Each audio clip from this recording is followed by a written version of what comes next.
जय भोले की हर हर महादेव बम बम भोले। आज मैं आपको शिव की कृपा से हुई अष्टमी व्रत की कथा सुना रही हूँ। यह व्रत बच्चों के लिए होता है। इस व्रत के लिए कुल सामग्री सुनिए। एक चौकी पर लाल कपड़ा बिछाकर उस पर गणेश जी और होई माता को विराजमान कीजिए और फिर मट्टी की कमोई जो कि पानी या नाच से भरी हो, ये आपका जो रिवाज हो वही करे। कमोई के ढक्कन के ऊपर बाजरा और 5 सिंगाड़े रखे। जो भी कहानी सुन रहे हैं उसे टीका और कलावा बांधे। 1 लोटा पानी ले। कहानी सुनते वक्त हुकारा जरूर भरे, तभी कहानी सुनने का फल मिलता है। और बाजरे को हल्दी से पीला करके हाथों में कहानी सुनते वक्त ले ले। फिर कहानी सुनते सुनते थोड़ा थोड़ा बाजरे के दाने लोटे में छिड़कते रहे। कहीं कहीं यह व्रत तारों की छांव में खोले जाते हैं और कहीं पर 12 बजे के बाद ठंडा खाना खाकर व्रत को खोलते हैं। कहानी सुनिए। एक साहूकार के 7 बेटे और 7 बहू। उनकी एक लड़की थी जो अपने 7 भाइयों के बीच में लाडो कोडो थी। 7 बहुओं की सासू माँ बोली, आज होली का व्रत है, मट्टी ले आओ, घर को साफ और शुद्ध बनाना है। तो उनमें से एक बहू बोली कि माँ जी, आज होली माता का दिन है, आज के दिन मट्टी नहीं खोदना चाहिए। लेकिन माँ जी नहीं मानी। वह बोली कि कुछ नहीं होता, तुम जाकर मट्टी ले आओ। तो 7 बहुओं के साथ उनकी ननद भी चल पड़ी। तो भाभी मट्टी खोदती है तो वह देखती है कि अंडे बच्चे हैं। भाभी बोली, मैं नहीं खोदूंगी, मुझसे नहीं खोदा जाएगा, अंडे बच्चे मर जाएंगे। तो ननद कहती है कि हटो भाभी, मैं खोदती हूँ। तो उसने साहू माता के बच्चे खोदते समय काट दिए। तो साहू माता खाऊ पाड़ू करती हुई आई और कहती है कि तूने मेरे बच्चे बिंडार दिए हैं तो मैं तेरी कूख बांधूंगी। तो ननद अपनी भाभी की ओर देखती है, कोई भी भाभी आगे नहीं आती। फिर छोटी भाभी आगे आकर कहती है कि माता, आप इसकी कूख मत लो, ये हमारी एक ही लाडो कोडो ननद है। उसने सोचा कि मेरे जेठानी के बच्चे भी तो मेरे अपने ही बच्चे होंगे। कोई बात नहीं, मैं अपनी कूख ननद के बदले दे देती हूँ। फिर वह सब घर आ जाती है तो वह अपनी माँ से बताती है कि माँ, भाभी मेरे बदले अपनी कूख बंधवा कर आई है। तो सास ने उसके साथ लड़ाई करके छोटी बहू को घर से बाहर निकाल देती है, घेर में रहने को कहती है। उसने किसी पंडित जी को दिखाया तो उन्होंने बताया कि तुझे गाय की सेवा करनी चाहिए। वह गाय की सेवा करने लगी। उसकी सास उसे 2 रोटी देती, उनमें से 1 रोटी वह गाय को देती और 1 रोटी खुद खाती। एक दिन गौ माता सोचने लगी कि मेरी सेवा इतने अच्छे से कौन करता है। गौ माता ने उठकर देखा कि साहूकार के बेटे की बहू मेरी सेवा कर रही है। माता ने कहा कि बेटी, तू क्या मांगना चाहती है? मैं तेरी सेवा से बहुत खुश हूँ, जो तू मांगेगी मैं तुझे दूंगी। वह रोती हुई बोली, माता, मेरी कूख होई माता ने बांध रखी है। फिर गौ माता ने कहा कि होई तो मेरी सहेली है, मैं तेरी कूख खुलवाऊंगी। तो गौ माता और साहूकार के बेटे की बहू होई माता के पास चल पड़े।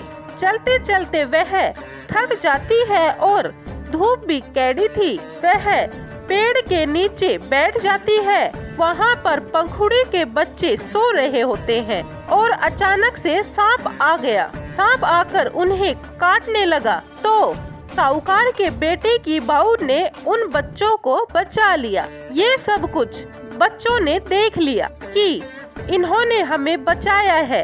इसके बाद जब पंखुड़ी ने उनको उनके पास देखा तो वह सोचने लगी कि यह मेरे बच्चे को मारने आई है। तो वह उसे चोंच मारने लगी।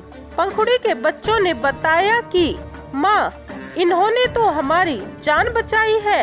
ये देखो, सांप पड़ा हुआ है, ये हमें नहीं बचाती तो हमें सांप खा लेता। फिर पंखुड़ी बोली, मांग, तू मुझसे कुछ मांग ले, तूने मेरे बच्चों की जान बचाई है। फिर उस साहूकार के बेटे की बहू ने कहा कि मुझे शाहू यानी होई माता के जाना है, मुझे 7 समुंदर पार करा दो। तो पंखुड़ी ने 7 समुंदर पार करा दिया। फिर शाहू माता के घर पहुंच गई। शाहू माता अपनी सहेली से कहने लगी, बहन बहुत दिनों बाद आई हो, आजा बैठ जा। गौ माता बोली, नहीं हम नहीं बैठेंगे, पहले तू वचन भर। शाहू माता बोली, किस चीज के वचन? फिर गौ माता ने कहा कि वचन भरना है तो बता, नहीं तो हम वापस चले जाएंगी। शाहू माता बोली, चलो कोई बात नहीं, तू बैठ, मैं वचन भरती हूँ, जो तू कहेगी मैं करूँगी। अगर मैंने नहीं किया तो मैं नरक में जाऊँ। दोनों बैठ गई। शाहू माता बातों बातों में अपनी सहेली को बता रही कि मेरे सर में जू पड़ गई है। तो गौ माता ने साहूकार की बहू से कहा कि जा तू इनकी जू निकाल दे। फिर जू निकालने के बाद शाहू माता के आराम पड़ गया। तो उसको आशीर्वाद देती हैं, बूढ़ सुहागन हो, 7 बेटे की माँ हो।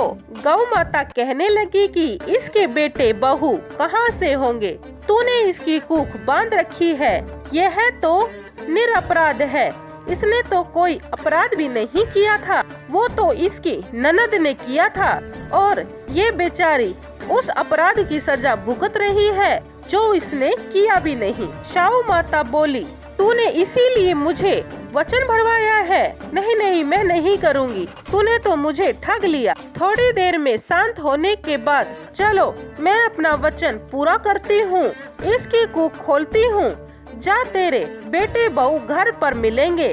फिर इधर सास कहती है कि जल्दी जल्दी कहानी सुन लो, नहीं तो छोटी बहू रोने लग जाएगी।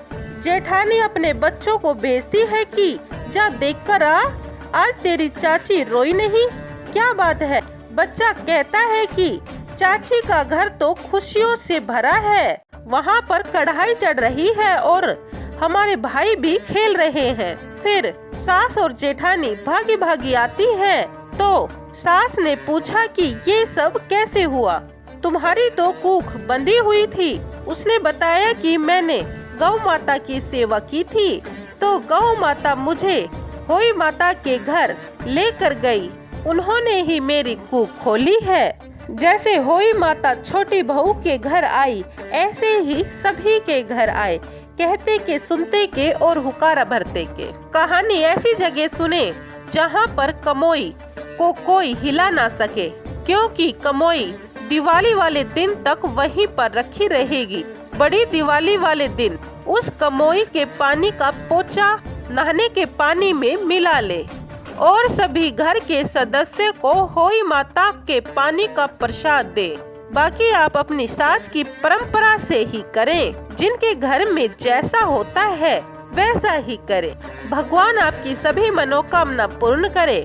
जय होई माता, जय गणेश जी, जय भोलेनाथ, हर हर महादेव। आपको अगर ऐसी त्योहारों और कथाओं की वीडियो सुननी है तो इस चैनल को लाइक, शेयर और सब्सक्राइब जरूर करें। धन्यवाद।